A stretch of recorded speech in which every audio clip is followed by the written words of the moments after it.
Special needs family. Welcome, welcome. Good evening. My name is Aldo. If you haven't met me yet, and tonight I have the pleasure of having Dr. Del Rio-Roberts here, my dear friend Maribel.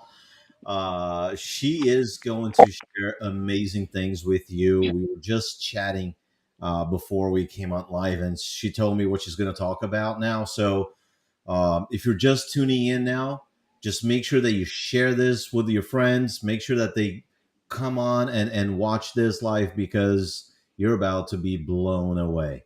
So, Dr. Del Rio-Roberts, welcome to our first time together doing a live on Facebook. I'm so excited. Well, thank you. And I'm so happy that you asked me to be a part of this. I have been, part of the group and watching some of the lives that you've put together. And I think the resources and the support and all the wealth of information that you're providing families is so beneficial. So I was really excited when you reached out and asked if I could be a part of this. So I'm really happy to be here. Well, no, I mean, we're so glad to have you here. And thank you for taking time out of your busy day. I see you're on the run and still you took time to, dedicate to our community, our special needs families here inside of our Facebook group, which, by the way, this is the first time that we're streaming outside of the group too. And the reason I'm doing that, I decided to do that is because I want other people to know what we're doing and so they can share with other special needs families and so that we can grow our community because what we're doing here I think is so special. I wish I had that kind of support, when I first, started my journey as a special needs dad, and same thing for my wife. And so I think it's really when you give back, education and strategies, if you will. What we're doing essentially is we're helping people, right, do better and take better care of our children. So I want to welcome everybody again. If you're watching live with us, then go ahead and type hashtag live in the comments so we know you're here with us. Now, if you happen to be watching the replay later, then go ahead and type hashtag replay so we can go ahead and recognize you for being here with us tonight. And so, Dr. Roberts, I gotta Well, get thank used to calling you. you Dr. Roberts, Maribel, because Yeah. those of you that don't know, Maribel and I, or Dr. Roberts and I, are part of a local group here in our area in South Florida, and so we just kind of call each other by their first names. So, uh, welcome once again, and again, thank you so much for taking time to be here with us. So excited to hear the things that you're going to share. So it's all you now. Wonderful. Well, again, I'm so happy to be here, especially because not only as a professional in the field that has been focused on working with the special needs population pretty much my entire career, but having been exposed to the special needs as a special needs part of a special needs family myself. So I have an adult sibling that has autism and has some pretty significant needs in terms of her future planning and her supports. And so, again, I really do see the value of this. And so I wanted to try to provide as much information as I could on my end in terms of what other things are available, particularly from the psychological evaluation and testing piece and what the value of that can bring. So just to share with you a little bit, and kind of reintroducing myself, I'm Dr. Maribel Del Rio-Roberts. I am a licensed clinical psychologist in Florida. I've been in private practice for over 15 years. And my area of specialization is autism and other developmental disorders. And I also have the opportunity of being a full time faculty member at Nova Southeastern University, which is a local university here in South Florida, where I'm able to oversee and teach in a master's in developmental disabilities program. So, literally, my personal and professional life is very much focused on working with individuals and families with special needs. And in part of that journey we realize day to day the importance of really having a clear understanding and a clear picture of what the specific needs in a variety of different areas can be for those that we care about or we're caregivers to. And so part of that is, how do I understand, my loved one better? And a psychological evaluation is really helpful in that because it does provide information about not only their their cognitive strengths, in the sense of, are they more visual, are they more auditory, what are their communication skills like, what are areas that are areas of strength that maybe we can build on and we can help augment for them, and maybe what are areas that they might need a little bit more support. And so part of on a psychological evaluation or psychoeducational evaluation can help give us that information, which really informs a lot of the recommendations later on, which is really the most important part we'll talk about later. We also assess academics. If academics is something that is part of the person's life on a day-to-day basis, just getting a sense in terms of how they're doing, how they're performing in math or reading or writing in comparison to other individuals their age. A psychological or psychoeducational can tell us information about that. And Mhm. that's useful, particularly because when it comes to, children, teenagers, even young adults at times spend most of their days and most of their life in school in some way, shape, or form. And so being able to truly understand what are their cognitive and their academic strengths, and therefore what are the things that they could most benefit from, whether it's an academic placement, a specific placement, whether it's specific accommodations that they could benefit from, whether it's specific behavioral supports or interventions in the classroom. This is all information that we can gather just from getting information about their cognitive and academic strengths and weaknesses. And part of that cognitive including not only, okay, what is their ability to learn, but also what is their attention like? Are they better? Is their visual attention better than their auditory attention? Is their visual memory better than their auditory memory, or vice versa? So that gives us important information about their learning styles that we can then share not only with the schools, but with tutors, with therapists, with other people that are might be supporting them. So yeah, that's some information that we get, that a lot of families find useful.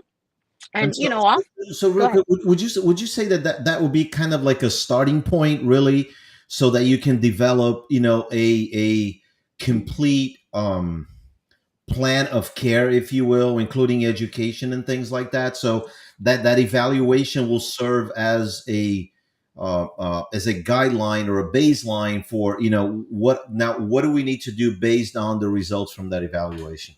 Absolutely. It's a roadmap. And really, it's a roadmap for families, for schools, for other providers that are involved in the day to day care. And oftentimes, a lot of my referrals do come from neurologists and pediatricians and speech and occupational therapists and behavior therapists that are providing some sort of support.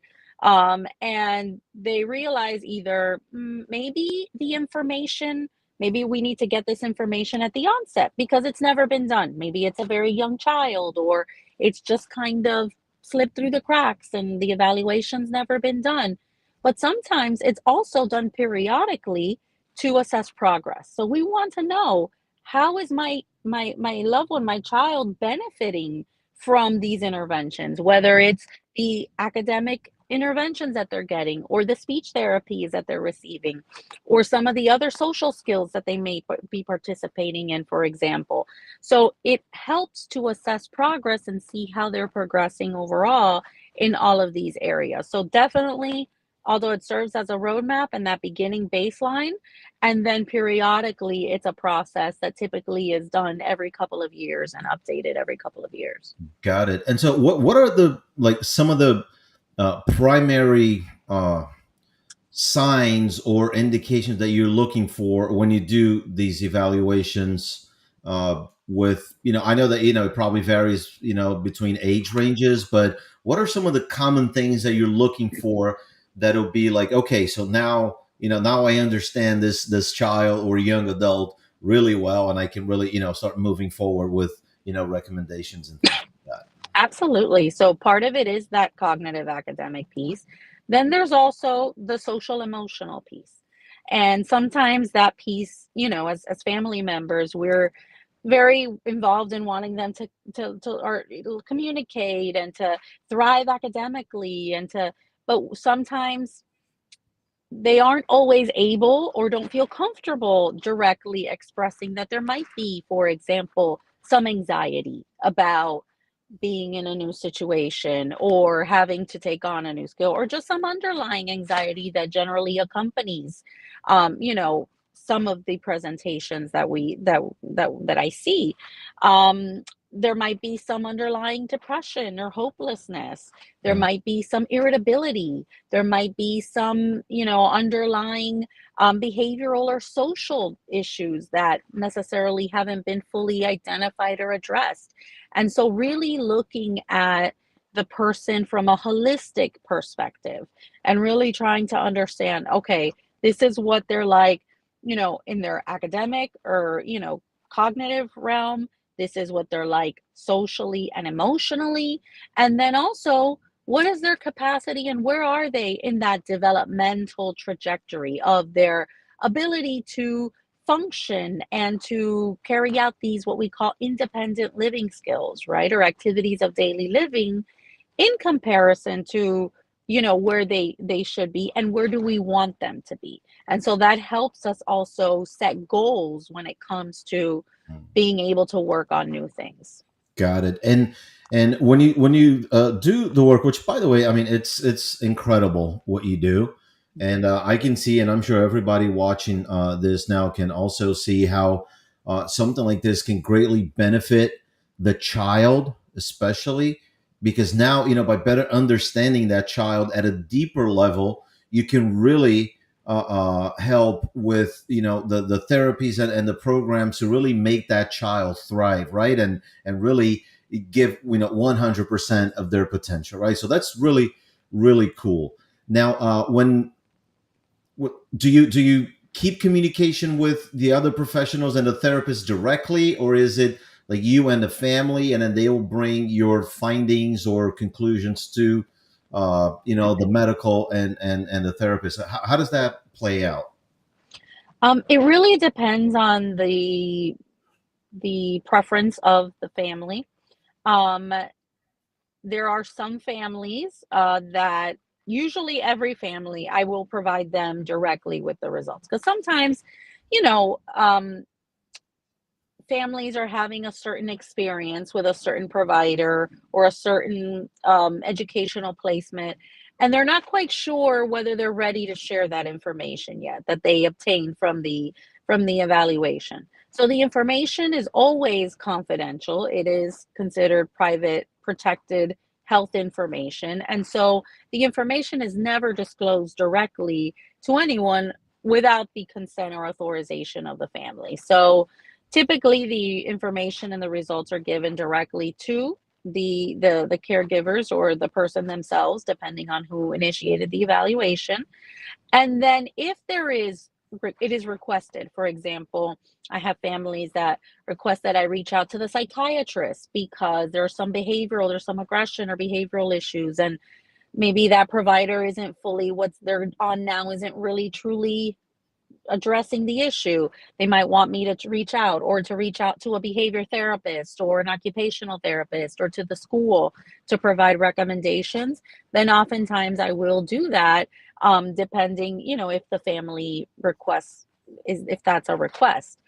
Sometimes I also get requests for evaluations when it comes to um, competency for decision making. I've had several clients or requests for deciding, okay, is this person able to make decisions for themselves? So just because they have a special needs doesn't automatically mean they might not have the capacity to make certain decisions for themselves. So to what extent do they have the capacity, or do they have the full capacity? Do they have capacity in to make some decisions and not others, or maybe they just need an advocate or support, and sometimes they just need someone else to fully take those realm of those decisions, whether it's for financial decision making or legal decisions or medical. And so, depending again on who's involved in the life of the person, then that's, how I would disclose the information and share that and definitely engage in open communication. Wow, that was a lot, and yeah, absolutely. And Adriana just commented the information is very important for the families. And Adriana, I know she's a Brazilian, and just like Mhm. myself, so we can really appreciate having access to this type of knowledge and insights. And thanks for the comment, and of course, thanks Dr. Roberts for the amazing information. So, all right, so now moving forward, so now you have the evaluation and you have some findings and conclusions, and you talk to the family, they talk to the therapist, and doctors, the school, and everybody that's involved in the in the care of that child. uh, do you keep in contact with that child, as doing follow-ups and measuring progress? How does that work to make sure that, okay, so you learned a few things or a lot of things about Mhm. that child. Now you want to make sure that the other professionals are doing their part to make sure that the results that that they can get, or know that they have the potential to get, will happen. Is that kind of how you do your follow-ups? And Um, Sometimes, some of the time, it really depends again on the particular needs of the family. So there are times, for example, I have a case now where I did an evaluation about a year and a half ago, and everything seemed to be flowing smoothly, and now the child is having some difficulties.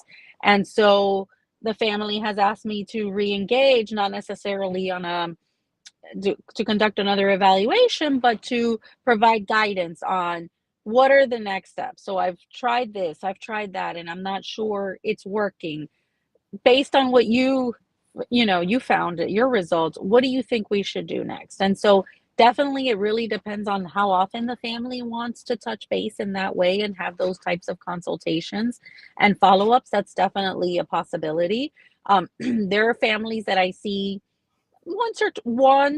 I see maybe once a year or once every 2 years who come back and say, "Okay, they've been getting intensive ABA services, they've been getting they're in this academic placement. I wanna see where they are now. Can you help me out with that?" And then periodically, they might consult when there's a particular concern, that arises, and then there are those that sometimes really are able to find their way and don't always necessarily need that type of or level of follow-up.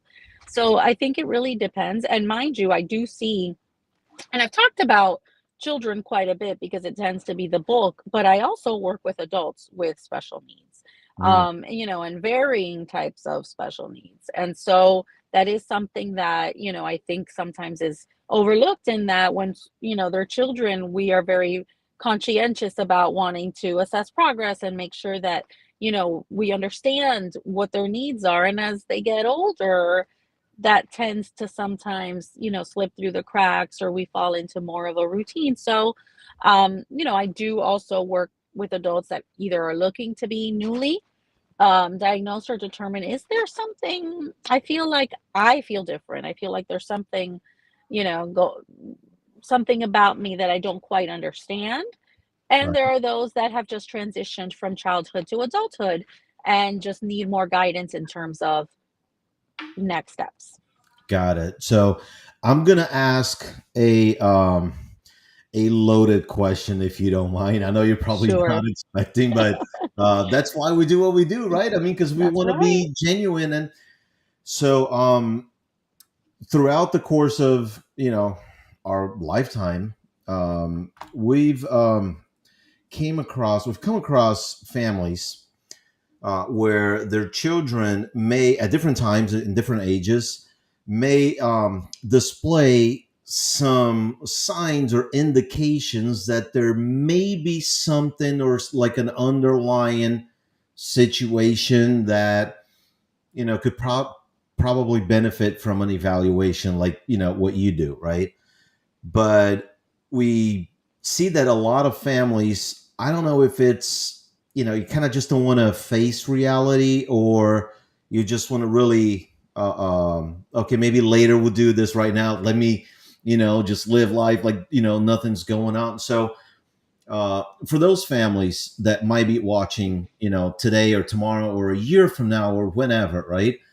what what do you normally tell, or what would you tell a family that might be seeing something in their child but maybe afraid of other people, their friends judging them, or you know what I mean? So I mean, what would you tell that family that kind of feels that there's something there but doesn't want to take action because fear of judgment or something like that? Yeah, and I think that that happens quite a bit. And sometimes we, like you said, we fall into our routines, or we're fearful of judgment, or maybe some stigma that, oh, well, now my child has something else, or we internalize that as, did I do something, to contribute to what I'm seeing, in my child now? And then that sometimes paralyzes us or prevents us from taking those steps forward. But I would say, it's always in the best interest of your child. If you're noticing something different, if you're noticing any change, whether it's a change in their interest levels, maybe they're not as excited about things that they used to get excited about. You don't know, you notice that their mood maybe has changing in some way, and they're just not displaying that same level of affect or joy in certain things. If maybe you're noticing avoidance of certain triggers or certain situations that maybe weren't an issue before, and these things are starting to become problematic. So, and most often we tend to see those in, more of those mood related, or anxiety, worry, stress related type of concerns. It's always best to be proactive, because it can be overwhelming once, someone gets to the point where they feel, okay, I'm experiencing all these feelings and I don't know what to do with all these feelings. I don't know how to cope with these feelings. I don't understand them. And it's much harder to teach the coping skills and get them back to a baseline level if it's further down the line where the severity of those feelings or those behaviors have increased. So it's always best to maybe just initially have a conversation with the child and say, I've noticed this is different. Or if the child isn't able to communicate that, then just maybe reach out to a professional and say, that maybe that understands them or knows them, has worked with them. Do you notice something different, or another family member? And if you do, definitely reaching out and taking that step, because the sooner they learn and they understand what they're feeling, their feelings or their behaviors are validated to a certain Mhm. extent if it's something, internal that they're experiencing, and they learn the coping skills to deal with that, they're going to have a much better prognosis or outcome in the long run, versus if you fall down that rabbit hole and then you're trying to pull them out of that. And same thing with negative, maybe it's aggression or behavioral disturbances that might be observed. The sooner that those are addressed and not ignored, usually those are a manifestation of something else. So sometimes if your child or the person, you're caring for has never really had the behavioral issues, and you're starting to see aggression and irritability and anger, there's typically something else going on that's probably prompting that. And Got it. so getting to the bottom of that as soon as possible is super important. So you would say that being proactive as soon as you notice something different, having the evaluation done would greatly increase the likelihood of that child reaching their full potential, as opposed to letting that go, untreated, if you will, and then eventually maybe becoming a closing that door, or not really giving that child as many opportunities as they would have otherwise. Yes.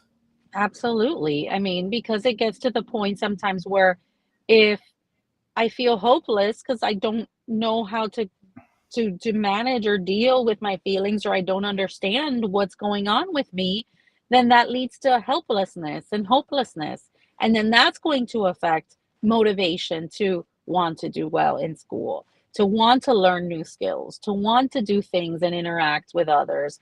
So it affects the person in all realms of their functioning. So, sometimes we think it's just isolated, but it's not. It really impacts the person as a whole. Great, fantastic. And for the people watching this, whether you're here live or you're watching the replay, and by the way, if you're here live, just type live in the comments. And if you're watching the replay, type replay so you know who was here live with us and who's watching it later. But I want to extend an invitation to you that's watching this here. Um, we have a private Facebook community where we have special needs families asking questions. We're in this community answering questions and really supporting families in different aspects of special needs planning and care, right? So we have myself as a special needs funding advocate. So anything related to planning for the financial future of that special needs child. Alongside us, we have our estate planning attorney, Ashley McKenzie, who handles all of the legal things from guardianship to special needs trusts to able accounts and Medicaid and Medicare eligibility and protecting those benefits, which is really really cool. And then we also have Dr. Roberts in this group where you have access to her. I mean, you should and you can and should ask questions in the group so we can really educate the community around us. Another person that we have there is Jessica Silver, and Jessica is an IEP advocate, and she does an amazing job in helping families and work between families and the school system to make sure that the school is implementing all of the IEP resources that that child needs. And we have other people also that are coming on board. Denise, who does horse therapy for Mhm. children with special needs. So if you think that this is for you, if you have a child with special needs, or maybe you're caring for a person with special needs and you have questions about any of those things, then go ahead and type group below. And then what I'll do after we're done here, I'll go ahead and I'll reach out to you with a link to our private Facebook group. Now, this group is only for special needs families or special needs caretakers, right? So when we do that, because we want it to be a safe place for families to have an open discussion without that fear of judgment and that we're just talking about, right? Really a safe place for families to have a discussion. So go ahead and type hashtag group down below, and as soon as we're done, I'll reach out to every one of you wherever you're watching this, and I'll send you an invitation to our group. So okay, our little plug over with a little plug. So no, that's fantastic, Dr. Roberts. I gotta get used to calling you Dr. Roberts. I got That's okay. You can call me Maribel. And one of the things I wanted to add is that sometimes, these evaluations are initiated by the families or the caregivers, but sometimes I see a lot of families who also need these reevaluations to get services reauthorized.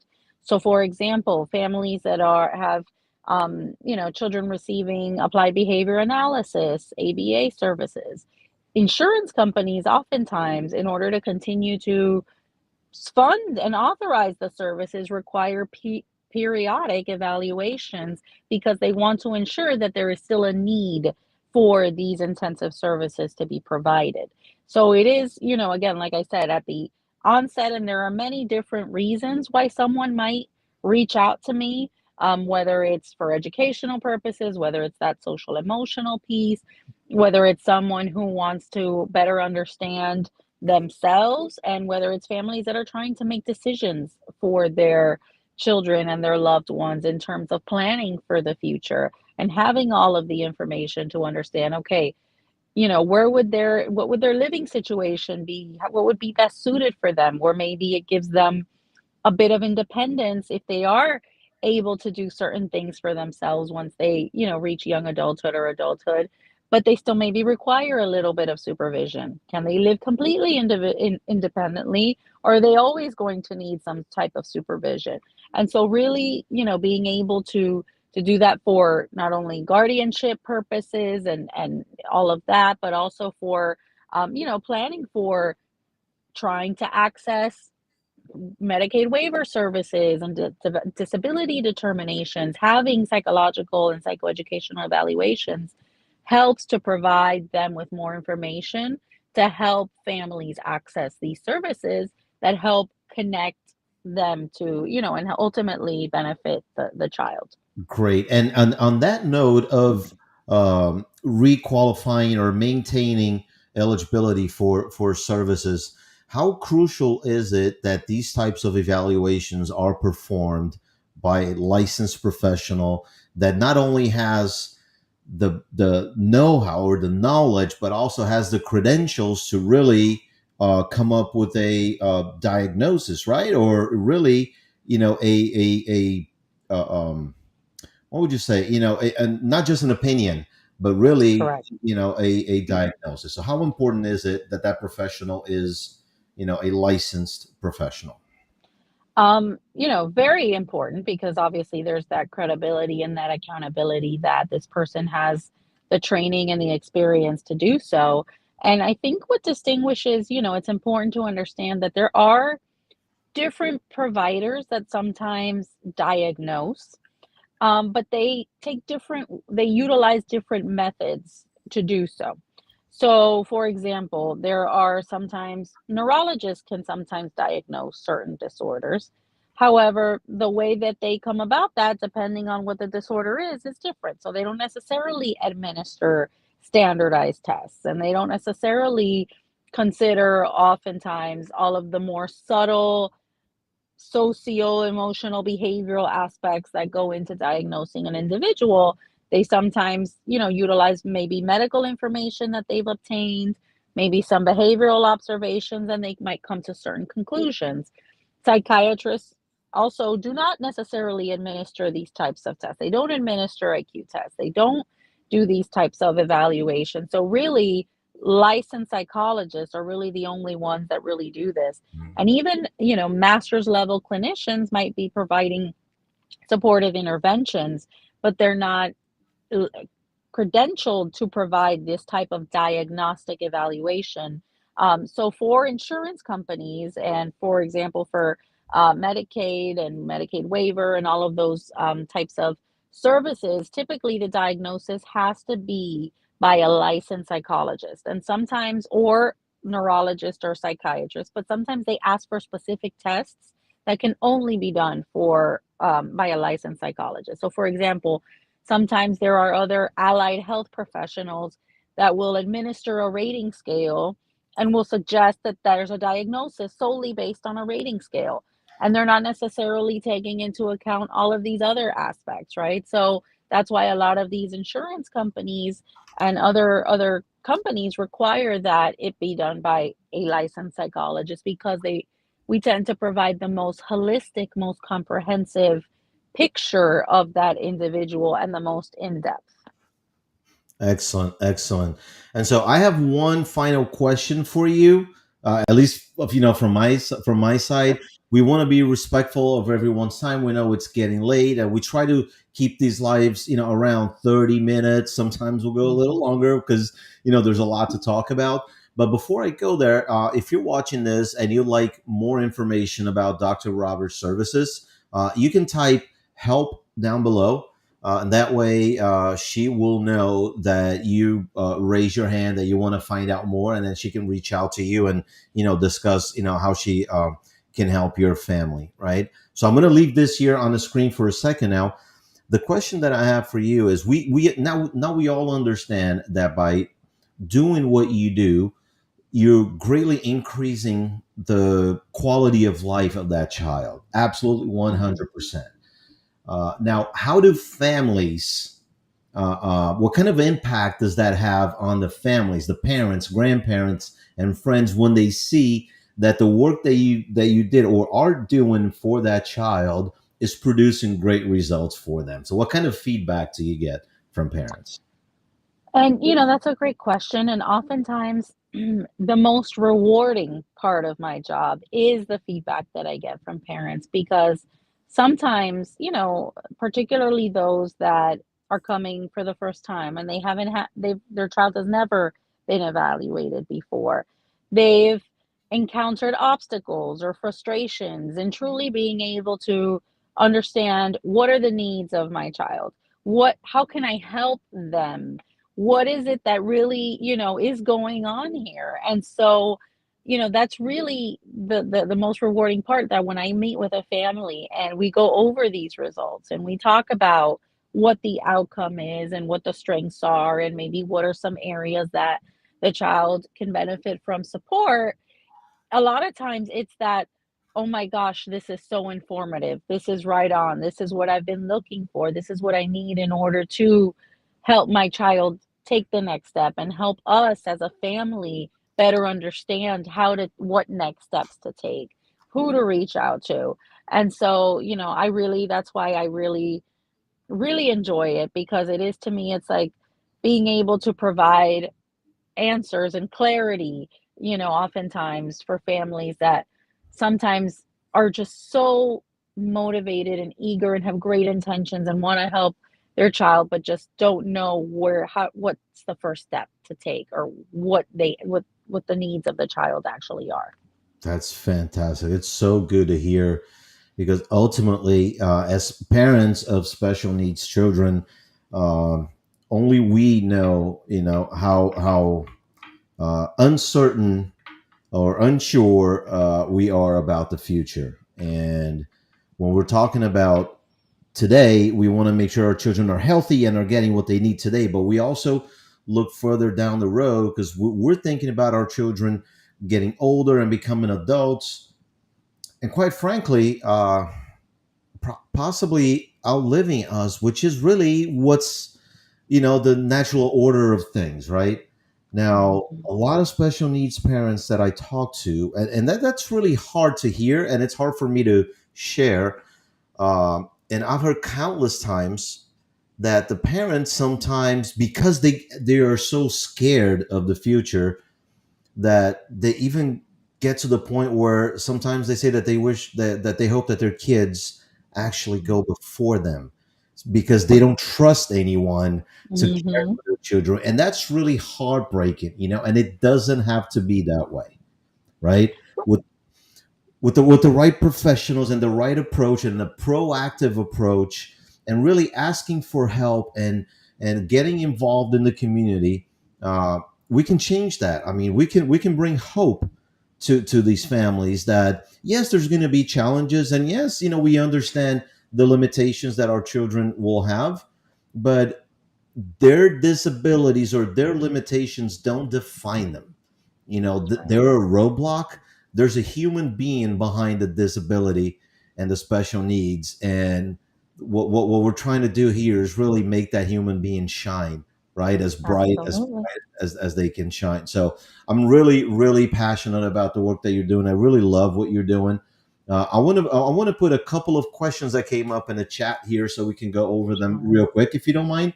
Sure. So one person asked, "Is codependence something you have to work through as the child gets older?" Or so that's a good one. Yes. Yes, and sometimes it's codependence on both ends, right? Codependence on the child being codependent on the parent and feeling confidence in themselves, having that confidence that they are able to take these steps on their own. And sometimes it's also codependence of the parents on the child, because their role for so long has been as a caregiver. And to some extent, there is that fear of letting go as well and giving them the opportunity to, yes, might they stumble a little bit and might they potentially, yes, but we all do, right? In part of that learning and growing process. And so, yes, definitely working through that codependence. And I think on, the part of the child is building that confidence and that self-esteem, that yes, and building them up, and not cementing underlying base of anxiety and fear that, well, if you really want to, but I'm afraid for you, so I don't know. And if you project that anxiety, then they're going to experience that anxiety and they're not going to have the confidence to do things on their own, right? And so encouraging them little by little as much as possible, that's, the most important piece. And for us as, as family members as well, is to say, okay, I understand that, I am scared, but am I going to let my own fears and my own worries become an obstacle or a hindrance if they're ready to take that next step. So yes, absolutely. Definitely something to work through. Great. All right. Excellent. And then the last question is from Adriana. Dr. Del Rio, do you see an orientation for the teachers who will be with the child? Because sometimes they have a lot of doubts about how and what to teach or how to guide the child. Yes, so, sometimes there is, typically within the schools, they typically have specialists that are supposed to focus on providing that guidance. However, sometimes, as we know, you know, teachers do so much and they have, a lot on their hands full and they try their best, but sometimes they're not always able to fully maybe meet certain needs of the child. So yes, collaborating with teachers and having those conversations. And I know those are conversations I've definitely had with teachers, and some teachers are more open to having those conversations and are very collaborative in that approach and really want to hear more about what could potentially be helpful. And some teachers, depending on their style, maybe less so. So definitely yes, that those conversations should be ongoing, whether it's between the family and the teachers, or whether it's, also incorporating for other professionals, psychologists or other therapists into the mix. Definitely, crucial. That's great. So, Dr. Roberts, any final thoughts to those who are watching us here live today or maybe watching the replay? And then how can people find you, get a hold of you, maybe have a Sure. chat with you and see if what you do is a good fit for their family? Sure. And I would say, in terms of final thoughts, I think it's, really um, being open to the idea that we all grow and change over time. Whether we are individuals that do not have special needs or we do. And so it's important to keep that focus, in the sense of, this is not about labeling my child. This is not about trying to pinpoint weaknesses. It's about really understanding what they could benefit from, what their strengths are, and really helping them, give them the tools and the resources so that they can thrive. So if anyone would, is interested in reaching out to me, you can look me up on my website. It's www.playfulmindscenter.com, or you can reach out at 954-342-6130, or hello at playfulmindscenter.com. I would be happy to try to provide some guidance and see if working with me would be a good fit. Excellent, excellent. And I'll make sure to put all of those links and pin that in the comment section so that people can go back and really find the links there.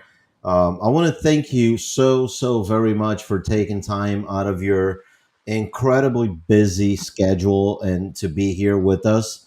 And I also want to acknowledge all of the families that took the time to watch this and really pay attention and interact with us, or maybe they're asking questions in their own minds, as they're watching this, Mhm. because I think like we've been saying, all throughout this series, uh, we as parents are our children's greatest advocates, and we know our children better than anyone else, and we can tell when our children need a little help, right? That's right. And so, if you see any signs, if you notice anything, and instead of waiting and postponing, because let's be frank here, I've never seen any problem that got better, by postponing it, right? I mean, typically you Mhm. want to address things as soon as they happen. So, but I want to congratulate you for being here with us and watching this, and I hope you got a lot of value from Dr. Roberts. Again, if you are interested in reaching out to her, we're gonna have all of her contact information down below, or you can put hashtag help and we'll go back and make sure that you are taken care of. Dr. Roberts, once again, thank you so much for your time. And I look forward to doing this again in the future with you. Wonderful. Thank you for having me. It was a pleasure. All right. Good night, everyone. Till next week, Bye bye. next Wednesday, 7 p.m. Eastern, we'll announce who's going to be our special guest then. Good night, everyone. Bye bye.